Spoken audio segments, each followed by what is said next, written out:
Τώρα τι θέλεις να κάνω εδώ, πες μου. Ρωτάω αυτό, από εδώ όταν γυρνείς άσπρε, δεν έχεις περιγράψει. Εδώ αυτό. Θα βγάζει νερά, εδώ.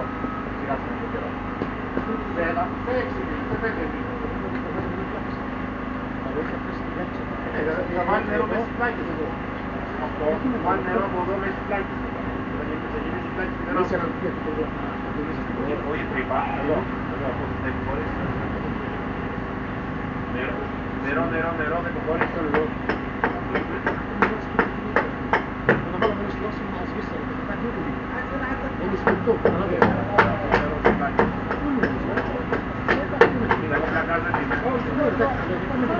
Ο πατέρας μου είναι 30 χρόνια και πλακάζω μαρμαράς. Ένα-δύο πράγματα ξέρω.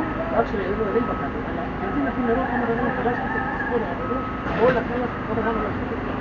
Τι είναι αυτό. Εγώ ξέρω θα είναι πάλι να βάλετε πλάκες και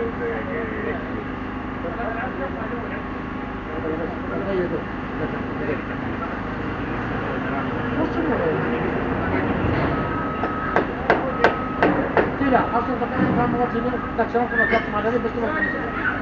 Και αν θέλεις να βάλω άλλο να πρέπει πιο μεγάλο δώσω, δεν έχω πρόβλημα. Έχουμε αρκετά. Έχουμε αρκετά, μην αγχώνεσαι. Παπαγιάννη το είσαι. Σημέντο, ασβέστης, κάτω. Τι άλλο να βάλουμε πολλά. Θα ξεπονήσει εύκολα. Πού σου λέω.